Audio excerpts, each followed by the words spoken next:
Iran, Israel और America महाजंग का आज 17वां दिन है और ये जंग प्रतिदिन भारी होती जा रही है। लगातार ईरान की तरफ से पलटवार किया जा रहा है। अमेरिका, इजराइल भी हमले कर रहे हैं और लगातार इन देशों के आसपास जो मुल्क हैं उन पर भी हमले हो रहे हैं, जिसकी वजह से सभी देशों में नुकसान हो रहा है। अब बड़ा सवाल है कि ये युद्ध किस तरफ जा रहा है। हमारे साथ हमारे एडिटर अंकुर त्यागी हैं। सर, युद्ध किस दिशा की ओर जा रहा है अभी? देखिए आस्तिक, सबसे बड़ा सवाल इस समय जो पूछा जा रहा है वो ये पूछा जा रहा है कि क्या ये युद्ध अमेरिका जीत रहा है या ईरान जीत रहा है। जी। देखिए, इसका जो मतलब विश्लेषण है वो इस तरह से समझिए कि 17 दिन तक ये जंग चल रही है। आज 17वां दिन है और ये माना जा रहा था कि जब ये लड़ाई शुरू हुई थी कि भाई खामनेई साहब की हत्या हो जाएगी और उसके बाद 1 या 2 दिन में लड़ाई ख़त्म हो जाएगी, लेकिन 17 दिनों तक ये जंग चलेगी किसी ने सोचा नहीं था। और 17 दिन क्या, मुझे लगता है कि ये लड़ाई अब लंबी चलेगी। उसकी वजह बहुत सारी हैं। उसकी वजह ये भी है कि ईरान ने जिस तरह की तैयारी की है इस जंग के लिए, वो अपने आप में एक नया मतलब एक स्टडी मांगती है, यानी कि उसका अध्ययन करने की ज़रूरत है कि कैसे ईरान ने इतनी लंबी लड़ाई के लिए पिछले 20 सालों से खुद को तैयार करा और इस लड़ाई में उसने अपनी पूरी ताकत झोंकी है, क्योंकि उसका सर्वाइवल का सवाल है। तो फिलहाल जो आपने जो सवाल पूछा उसका जवाब ये है कि फ़िलहाल ये जंग ख़त्म नहीं होगी और ये अभी लंबी चल सकती है। बिल्कुल सर, तो जैसा सर बता रहे हैं कि जंग नहीं रुकेगी, लेकिन सर इस बीच सबसे बड़ा सवाल ये है कि जिस तरीके से डोनाल्ड ट्रंप ने नाटो देशों से समर्थन मांगा और नाटो देशों की तरफ से जो प्रतिक्रियाएं आ रही हैं वो ट्रंप के पक्ष में नहीं है, तो क्या ये माना जाए कि इस जंग में अमेरिका पूरी तरह से अलग थलग पड़ता दिखाई दे रहा है? देखिए, अमेरिका ने जंग ये शुरू तो कर ली, लेकिन उसको आइडिया नहीं था कि हो क्या रहा है। अब इसमें ये भी बात कही जा रही है कि इजराइल ने उसको उकसाया, इजराइल ने उसे कहा कि भाई जाओ आप मतलब जंग करो। तो फिलहाल ये जंग जो है ईरान वर्सेस इजराइल नहीं है, ये जंग अब ईरान वर्सेस अमेरिका है। अब अमेरिका के ऊपर है कि उसको कैसे ख़त्म करनी है। तो इजराइल तो कहीं ना कहीं, एक तो वो इतनी लंबी जंग नहीं लड़ सकता था, ये भी सच्चाई है। अगर इजराइल और ईरान खुद लड़ाई लड़ते तो वो जंग इतनी लंबी नहीं लड़ सकते थे। कहीं ना कहीं इसमें अमेरिका की ज़रूरत थी। अब अमेरिका इसमें है ऑलरेडी। तो अब सवाल ये है कि क्या ये अमेरिका को मतलब से जंग को ख़त्म कौन करेगा। तो इसमें जो मुझे लगता है कि अमेरिका ख़त्म कर सकता है, लेकिन अमेरिका को जो फेस सेविंग चाहिए, यानी कि उसको इस जंग से हटने के कुछ ऐसे कारण हो जिसमें उसकी थोड़ी सी इज्जत भी बनी रहे, फेस सेविंग भी हो, तो वो एक रास्ता हो सकता है। दूसरा ये है कि ईरान तो ये कहता आया है कि ये जंग हम पर थोपी गई है, हम जंग नहीं लड़ना चाहते थे। तो ईरान तो एक तरह से विन विन सिचुएशन में है कि अगर वो जंग लड़ता है तो ये कहा जाएगा भाई उसने अपने सर्वाइवल की लड़ाई लड़ी, और अगर उस जंग में खुद ये पहले भी करता है कि चलो सीज़ फायर है, तो कहीं ना कहीं ये बात भी होगी कि 18-20 दिन तक या 25 दिन तक हमने जंग लड़ी, अमेरिका पूरी दुनिया ने हम पर जंग का एक तरह से थोप दी गई, लेकिन उसके बावजूद हम हिम्मत से लड़े। तो अब कुल मिला के कहानी इस पर टिक गई है कि जंग अगर ख़त्म होगी तो कहीं ना कहीं चीन और रूस ही जंग को ख़त्म कर सकते हैं। बिल्कुल, और इस सब महायुद्ध के बीच हमलों की तो चर्चा हो रही है, लेकिन सबसे अहम जो है वो इस बार चर्चा में है स्टेट ऑफ हॉर्मुज। स्टेट और हॉर्मुज को लेकर तरह तरह की बातें निकल के सामने आ रही हैं। अमेरिका ये कह रहा है कि किसी भी कीमत पे उसको रास्ता बंद नहीं करने देंगे। भारत के जो जहाज़ हैं वो निकल कर आ रहे हैं, कई देशों के जहाज़ फंसे भी हुए हैं। तो क्या लगता है कि स्टेट ऑफ हॉर्मुज को लेकर ईरान लगभग मान चुका है कि रास्ता नहीं देगा और हालात कई देशों में बिगड़ेंगे, क्योंकि वहाँ से कई देशों के आयात निर्यात होते हैं, तो ऐसे में कई देशों को बड़ी दिक्कत हो सकती है? हाँ ना, बिल्कुल। ईरान ने सोची समझी रणनीति के तहत स्ट्रेट ऑफ हॉर्मुज को बंद करने का ऐलान किया है और उसने साफ तौर पर कहा है कि केवल चीन और रूस के जहाज़ जा सकते हैं, बाकी कोई जहाज़ नहीं जा सकते। यह कंडीशनलिटी ये भी है कि वो हमसे बात करें, जो उनकी जो भी जहाज़ पास होगा वो हमसे रिक्वेस्ट करें, तब हम डिसाइड करेंगे भैया हमें किसी का जाना है, किसको अनुमति देनी है। देखिए, ईरान इस पूरी जो लड़ाई है, ईरान ने इस लड़ाई को इस तरह से डिज़ाइन किया है कि हमारा नुकसान होगा, ये बात तय है। ईरान का नुकसान होगा इस लड़ाई में, सबसे ज़्यादा उसका होगा, कोई दिक्कत नहीं है। लेकिन ईरान ने कहा है कि जो आसपास के गल्फ़ स्टेट हैं उनका भी नुकसान होना चाहिए।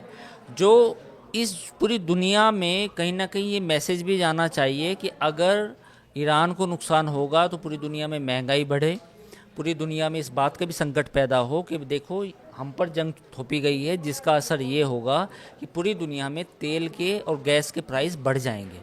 और तेल और गैस के प्राइस बढ़ना का मतलब सीधा सीधा होता है कि किसी भी देश में महंगाई का बढ़ना होता है।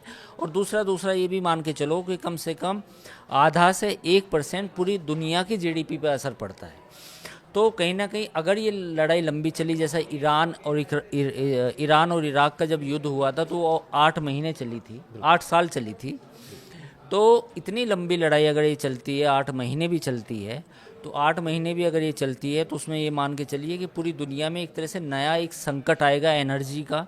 और उस एनर्जी के संकट को पूरा करना G7 कंट्रीज़ के लिए या अकेले रूस के लिए या अकेले वेनेजुएला के लिए उतना आसान नहीं होने वाला।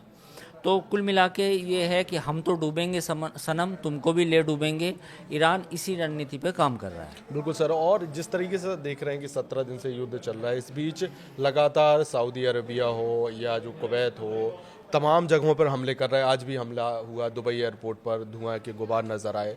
तो क्या माने कि जो ईरान अमेरिका तक हमले नहीं कर सकता है, वो जहां यूएस के बेस हैं उनको टारगेट कर सऊदी अरब और इनके जो कंट्री हैं उनको डेंट लगाने का काम कर रहा है और इसके ज़रिए दबाव बनाने की कोशिश कर रहा है। देखिए, ईरान ने सबसे पहले तो जो यूएस के बेसिस थे गल्फ़ कंट्रीज़ में उनको टारगेट किया।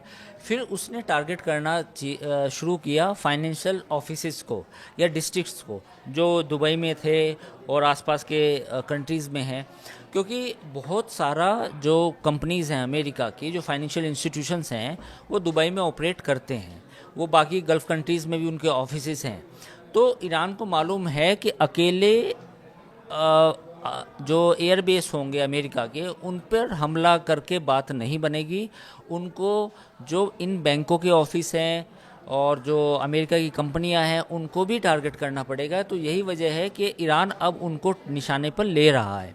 एक सवाल ये भी उठता है, अमेरिका ने कल कहा, बयान भी आया था कि जो खर्ग आइलैंड है, बेसिकली ईरान के पास में एक आइलैंड है जिससे ईरान 90% अपना ऑयल एक्सपोर्ट करता है उस आइलैंड के ज़रिए। वहाँ पे बड़ी बड़ी रिफाइनरीज़ हैं।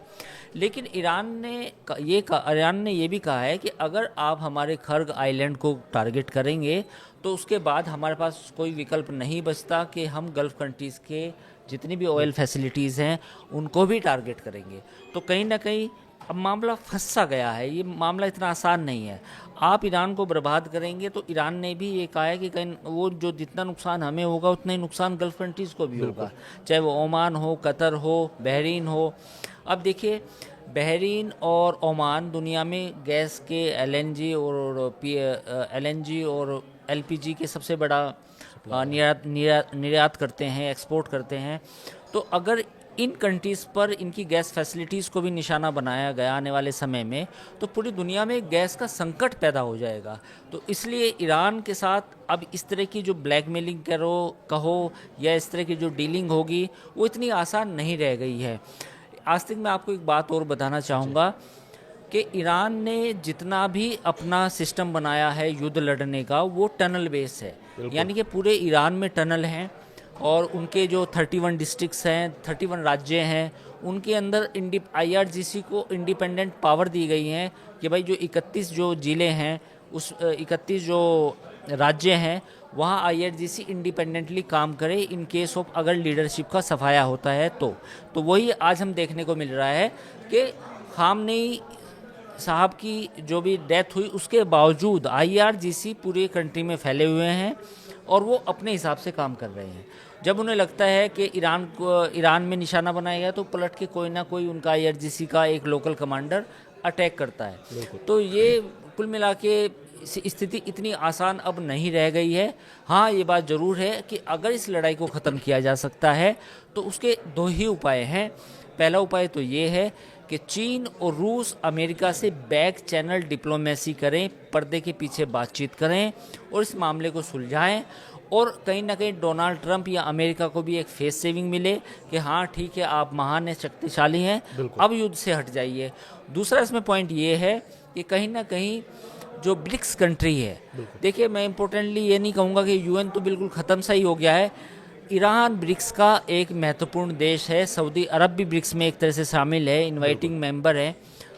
तो अगर ब्रिक्स कंट्री इस बात की पहल करें कि ये लड़ाई ख़त्म हो, तो ये लड़ाई ख़त्म हो सकती है। बिल्कुल सर, आपने बातचीत का जिक्र किया। अमेरिकी राष्ट्रपति डोनाल्ड ट्रंप कह रहे हैं कि ईरान उनसे बातचीत करना चाहता है, लेकिन जिस तरीके से ईरान का बयान निकल कर सामने आया, उन्होंने कहा ना तो कभी युद्ध विराम के लिए कहा गया उनकी तरफ से, ना बातचीत करने के लिए जिक्र किया गया। तो क्या एक तरह से डोनाल्ड ट्रंप का जो बयान है वो ईरान पर बातचीत के लिए ऑफर के तौर पर देखा जाए कि अब डोनाल्ड ट्रंप खुद चाहते हैं कि ईरान बातचीत की टेबल पर आए? देखिए, इसमें ईरान अब बातचीत के टेबल पे आना इसलिए नहीं चाहता कि ईरान ये चाहता है कि उसको गारंटी मिले। गारंटी क्या मिले? कि भविष्य में कोई अटैक ना हो उसके ऊपर। गारंटी इस बात की भी हो कि अमेरिका और इजराइल, पिछले साल भी उन्होंने हमला किया, इस साल भी जंग छेड़ी, तो भविष्य में इस तरह की कोई जंग ना हो। दूसरी महत्वपूर्ण बात यह है कि ईरान ये चाहता है कि जो मिडिल ईस्ट है वहाँ से अमेरिका के बेस हटाए जाए। अब अमेरिका के बेस हटाने का मतलब ये है कि अमेरिका की जो प्रेजेंस है मिडिल ईस्ट में, खाड़ी देशों में, वो पूरी तरह से समाप्त कर दी जाए। ऐसा अमेरिका नहीं करेगा, तो मामला यहाँ फंसता है। क्योंकि इस बार बातचीत होने को तो हो जाती, लेकिन ईरान ने जो शर्तें लगाई हैं वो इतनी कड़ी हैं अमेरिका के लिए कि कहीं ना कहीं मामला फंस रहा है। क्योंकि ईरान ये चाहता है कि भविष्य में अगर ये बेसिस नहीं होंगे खाड़ी देशों में, तो उस पर अटैक होने की संभावना बहुत कम हो जाएगी और उसको कहीं ना कहीं एक सुरक्षा की गारंटी, सेफ्टी की गारंटी मिलेगी। लेकिन अगर ये बेसिस अभी भी जो के तो बने रहे, तो in future there is a chance कि वहाँ फिर से अटैक हो जाए। तो ईरान इस बार टफ नेगोशिएशन के मूड में है। बिल्कुल। तो सर, आखिर में मेरा सवाल यही है कि जिस तरीके से जब स्टेट ऑफ हॉर्मुज को लेकर दुनिया भर में बेचैनी का माहौल है, उस बीच में भारत के जो जहाज़ हैं वहाँ से निकल आना, जब दूसरे देश वॉरशिप भेजने की तैयारी में हैं, तो ऐसे में क्या ये माना जाए कि जिस तरीके से भारत के झंडे लगे हुए जहाज़ बेखौफ अंदाज से वहाँ से निकल कर आ रहे हैं, तो ये भारत की बड़ी डिप्लोमेसी और रणनीतिक जीत है? देखिए, मैं इस बात से पूरी तरह सहमत नहीं हूँ। हाँ, ये बात ज़रूर है कि ईरान ने कहीं ना कहीं हमें, हमारे जो जहाज़ हैं उनको जाने का रास्ता दिया है, लेकिन कहीं ना कहीं हम भी इस जंग में, हमारी जो भूमिका है वो उतनी नहीं है, प्रो ईरान नहीं है जी। भारत ने कहीं ना कहीं इस युद्ध में साइड ली है और ये बात ईरान भी जानता है, तो कहीं ना कहीं उनके मन के अंदर ये खटास है। लेकिन बावजूद इसके अगर हमारे जो सप्लाई है वो प्रभावित नहीं हुई है, तो कहीं ना कहीं जो पुराने संबंध हैं वो अभी भी काम आ रहे हैं। तो मुझे लगता है कि ईरान के साथ एक रीथिंक करने की ज़रूरत तो है कि भाई ईरान के, क्योंकि ईरान को भी मुझे लगता है कि इस युद्ध अगर ये लंबा चलेगा तो देर सवेर इसका असर पड़ोसियों पर भी पड़ेगा। अभी 1-2 जहाज़ पास हो रहे हैं, 3 हो रहे हैं, या 4 हो जाए, 5 हो जाए, लेकिन सप्लाई तो पूरी तरह से बहाल नहीं हुई है। ये भी हमें कहीं ना कहीं मानना पड़ेगा।